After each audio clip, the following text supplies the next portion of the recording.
कालिया बढ़ाइला बाघ वंशर काया। सिमिलीपाल रे 6 रु 30 को बढ़िला बाघ संख्या।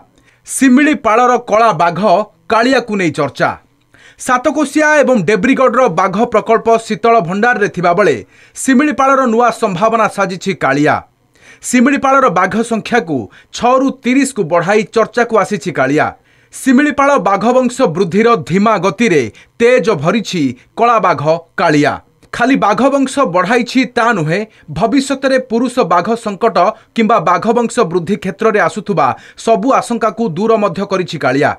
एबे कालिया को प्राय 12 वर्ष कालिया निज वंश बढ़ाइबा को बहु पुरुष बाघर पिता मध्य साजिछि। एबे कालियार एक वीडियो सामना को आसीथिबा बेले अभयारण्य रे निर्भय बुलुथुबा देखा जाइछि। प्राकृतिक परिवेश रे बेस सुस्थ सबल मध्य देखा जाउछि कालिया, जहाँ सिमिलीपाल व्याघ्र प्रकल्प समेत सबु प्राणी प्रेमी एक सुखद खबर बोली कहिसंती पूर्वतन पीसीसीएफ सुशांत नंद। 2018 जो व्याघ्र गणना एनटीसी द्वारा होता कैमेरा से यूनिक टाइगर आमर से देखा 8टा पाखापाखि अच्छा। 2016 रे सेठी से 6 पाखापाखि टाइगर थे। 8 बेलू 18 बेलू 8टी यूनिक टाइगर थे।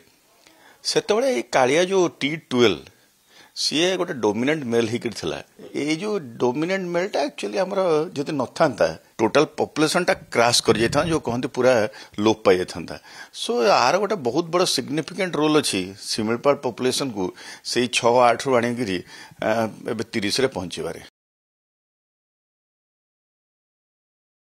निकटरे नेशनल जियोग्राफिक पत्रिकार अक्टोबर संस्करणर प्रच्छद पृष्ठार स्थान पाइथिला सिमिलीपालर कला बाघ, जहाँ सिमिलीपाल प्रति सारा विश्वर ध्यान आकर्षण करथिला। विरल कला बाघर फोटो को उत्तोलन करथिले नेशनल जियोग्राफिकर भारतीय फोटोग्राफर प्रसेनजीत यादव। तेबे खास कथा हैला जे केवल विरल कला बाघ सिमिलीपाल जातीय अभयारण्य देखा जाती। अभयारण्यर 30टी बाघक मध्यरु अधारु अधिकंक ठारे विरल आनुवंशिक परिवर्तन देखा जाइछि। निकटरे बाघ प्रजोजन रे बूस्टर देबाकू तथा सिमिलीपाल रे बाघर जीनिय सुरक्षा सह वंश विस्तार पाई महाराष्ट्र बाघ अणा जाइथिला। 2024 नवेम्बर रे तोड़ोबा अंधारी व्याघ्र प्रकल्परू जमुना और जिन्नत आसिछंती।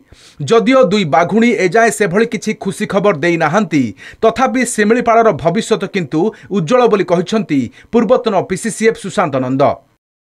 कला बाघ शुभ सूचक रे, कारण यहाँ इनब्रिडिंग द्वारा इनब्रिडिंग हेले केतबेले पॉपुलेशन गोटे कोनोसी जेनेटिक डिस्टर्बेंस जदि हबो, जो द्वारा कि किछि तांकर सप्रेस जीन जो द्वारा पॉपुलेशन टा थ्राइव करछे, से जदि सप्रेस जीन टा केतबेले कोनोसी नेगेटिव जीन डोमिनेट हो गले बोधे टाइगर पॉपुलेशन भी क्रैश कर जाय पारे। जोथि पे हम बाहरु जीन आनिकरी जो बाघुणी सिमिलीपाल सहित खाप खोचते से चेष्टा कराइला। एबे भी वन विभाग प्रचेषा करुच्ची आहरी आनिके सेठी छाड़िया पे।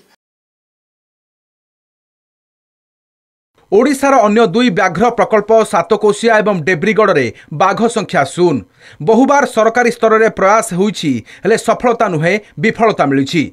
एपटे किंतु सिमिलीपाल क्रमागत भाव में खुशी खबर देई वन विभाग भितरे उत्सुकता भरिछि।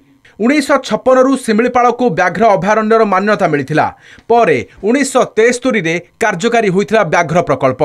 1979 रे सिमिलीपाल को वन्यप्राणी अभयारण्यर मान्यता मिलिथिला। 1994 रे भारत सरकार यहाकू जीव मंडल आख्या देइथिबा बेले 2009 रे यूनेस्को मान्यता मिलिथिला। ब्यूरो इनपुट सह भुवनेश्वर पी हेमंत कुमार का रिपोर्ट, कलिंग टीवी।